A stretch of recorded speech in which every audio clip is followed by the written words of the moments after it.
Solitude by Ella Wheeler Wilcox. Laugh and the world laughs with you. Weep and you weep alone.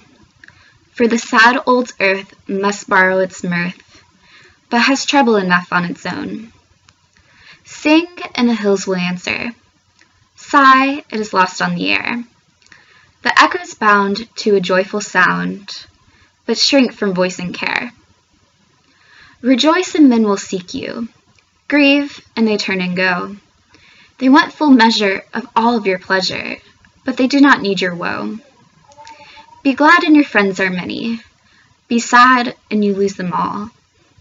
There are none to decline your nectared wine, but alone you must drink life's gall. Feast and your halls are crowded. Fast and the world goes by. Succeed and give, it helps you live, but no man can help you die. There is room in the halls of pleasure for a long and lordly train, but one by one we must all file on through the narrow aisles of pain.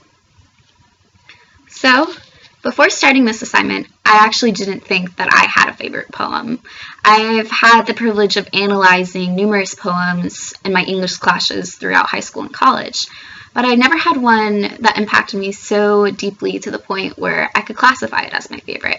So after receiving this assignment, I immediately went online and started searching various poems, and I came across a poetry forum where a student was analyzing Solitude by Ella Wheeler Wilcox, and as I was reading it, I just connected deeply to the poem's theme. Growing up, my father was in the United States Coast Guard, and I moved around multiple times. I've lived in around 5 different states across the East Coast, and often being that new girl in class, I felt like in order to make friends with other people, I always had to be joyous, happy, and kind. I felt like others wouldn't want to befriend me or take me in if I expressed feelings of sadness or pain.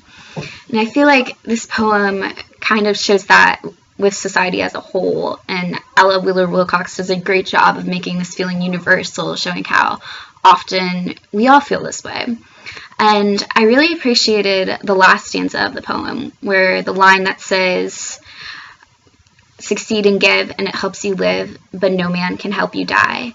Because I feel like this line shows the importance of solitude and how at the end of our lives, all we have is ourselves. So we have to appreciate it, because we can't die with other people. We can only die alone. Logistically, throughout the poem, I really liked the rhyme scheme. It made the poem flowed really easily, made it enjoyable to read.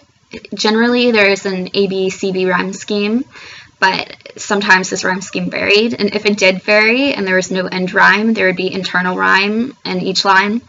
And also, I loved the natural imagery that Wilcox uses.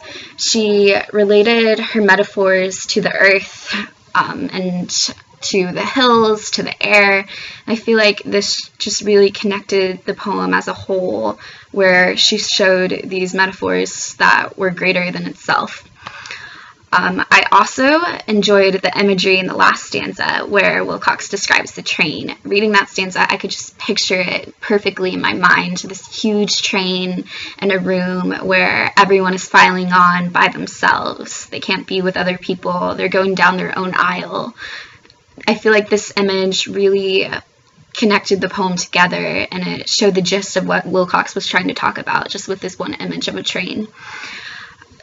I'm so glad that I started researching different poems online, because I finally can say that Solitude is my favorite poem. I hope you guys enjoyed it too. Thank you.